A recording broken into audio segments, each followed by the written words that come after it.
نحمده ونصلي ونسلم على رسوله الكريم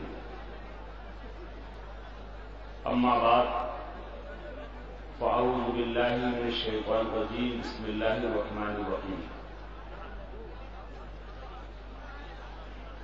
إنما يخشى الله من عباده العلماء آمنت بالله صدق الله مولانا العظيم.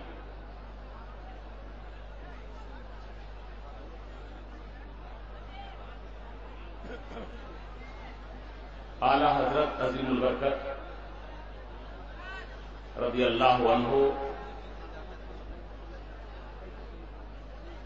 بریلی شریف میں بیٹھ کر کے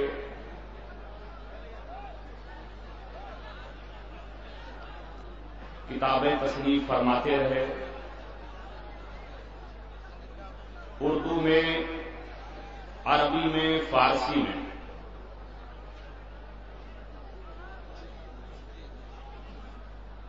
اور اعلی حضرت کا وہ پیغام صرف بریلی شریف ہی کے لیے نہیں تھا اور بریلی شریف ہی کے لیے نہیں ہے، بلکہ اعلی حضرت کا پیغام ساری دنیا کے لیے. اعلی حضرت عظیم البرکت شہر بریلی شریف میں بیٹھ کر کے عربی، اردو، فارسی میں کتابیں تصنیف فرما رہے ہیں، لیکن ذہن میں ایک بات آ رہی ہے اور ذہن میں خیال پیدا ہو رہا ہے کہ احمد رضا، یہ وہ زمانہ جو آج ہم جس سے گزر رہے ہیں، یہ میڈیا کا زمانہ ہے، یہ انٹرنیٹ کا زمانہ ہے، یہ موبائل کا زمانہ ہے. اس زمانے میں میڈیا اتنی ترقی پہ نہ تھا، انٹرنیٹ کا وجود نہ تھا، موبائل کا دورہ نہ تھا. ذہن میں سوال پیدا ہو رہا تھا، احمد رضا، تمہارے آفاقی پیغام کو ہندوستان کے کونے کونے میں، گوشے گوشے میں اور ہندوستان کے باہر دنیا میں کون لے کر کے جائے گا؟ تمہارا پیغام ساری دنیا میں کیسے پہنچے گا؟ اسے ممباسا کون لے جائے گا؟ اسے یورپ کون لے جائے گا؟ اسے امریکہ کون لے جائے گا؟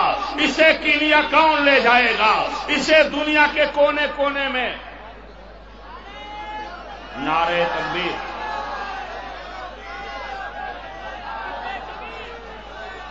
نعرہ تکبیر، نعرہ رسالت، حضور محدث کبیر.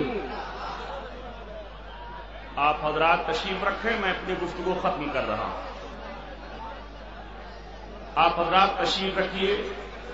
شہزادے صدر شریعہ، جی شہزادے صدر شریعہ حضور محدث کبیر، استاد گرامی، وہ استاد الفضلہ، ان کی ماتھے کی نگاہوں سے آپ اور ہم زیارت کریں اور چند منٹ کی گفتگو سماعت فرمائیں. عرض یہ کر رہا تھا، آپ اپنی اپنی جگہوں پر ادب کے ساتھ تشریف رکھیں اور بیٹھ جائیں کہ اعلی حضرت عظیم البرکت کا وہ پیغام ساری دنیا کے لیے. لیکن اعلی حضرت جب وہ پیغام نشر کر رہے ہیں تو ذہن میں سوال پیدا ہو رہا تھا، احمد رضا، یہ تمہارا آفاقی پیغام ہے، اسے دنیا کے کونے کونے میں کون لے کر کے جائے گا؟ چپے چپے میں کون لے کر کے جائے گا؟ گوشے گوشے میں کون لے کر کے جائے گا؟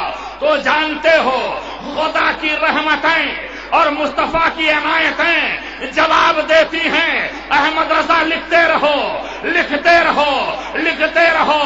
تمہارا شہزادہ تاج الشریعہ اختر رضا کا اظہری، وہ یہاں سے اٹھے گا اور تمہارے پیغام کو ساری دنیا میں عام کر دے گا، سارے عالم میں عام کر دے گا.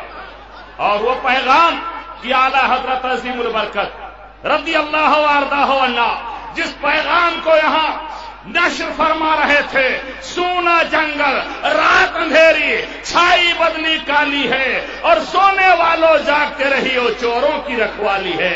حضرات، آپ ذرا سا دیکھیں، ہر زمانے میں فتنے اٹھتے رہے ہیں، ہر زمانے میں، لیکن فتنوں کا قلاقمہ کرنے کے لیے بھی کوئی شخصیت بھی منصے شہود پر آتی رہی ہے، اور یہ اعلیٰ حضرت عظیم البرکت کا یہ گھرانہ ہے، یہ ان کا خانوادہ ہے۔ اس زمانے میں 1857 میں جب کئی طرح کے فتنے تھے، اعلیٰ حضرت سرکار نے اپنے قلم کے ذریعے ان فتنوں کا خاتمہ کیا، اور اسی کے بعد ایک ایسا دور آیا، سرکار مفتی اعظم ہند رحمت اللہ علیہ کا زمانہ ہے، اور حضرات آپ دیکھیں نسبندی کا دورہ ہے، بڑے بڑے دارالاسلام موجود تھے، بڑے بڑے جامعات موجود تھے، بڑے بڑے مدارس موجود تھے، لیکن انہوں نے اس پر جو ہے یہ نہ کہا کہ نسبندی حرام ہے۔ یہاں پر ایک قاری طیب جو اس وقت موجود تھے، انہوں نے پہلے فتویٰ دیا کہ نسبندی حرام ہے، لیکن بعد میں رجوع کر لیا۔ اسعد مدنی ہندوستان سے باہر فرار ہو گئے، ایسے عالم میں ایک آواز گونجی تھی، نسبندی حرام ہے، نسبندی حرام ہے، نسبندی حرام ہے۔ وہ کوئی اور نہیں بلکہ اعلیٰ حضرت کا شہزادہ تھا۔ اور حضرات اس زمانے میں جب صلح کلیہ کا فتنہ اٹھا اور ضد الطاہر طاہر پادری کا فتنہ اٹھا، تو ایسے عالم میں بڑے بڑے لوگ موجود تھے، مصلحت کی بنیاد پہ پیچھے ہو رہے تھے، لیکن اعلیٰ حضرت کا شہزادہ تاج الشریعہ جس نے یہ بتا دیا کہ طاہر پادری کا فتنہ ان سارے گزشتہ فتنوں سے ایک بڑا فتنہ ہے، ایک بڑا فتنہ، اس سے بچنے کی ضرورت ہے۔ نعرہ تکبیر، نعرہ رسالت، بستی بستی کریا کریا، سنیوں کا امیر تاج الشریعہ۔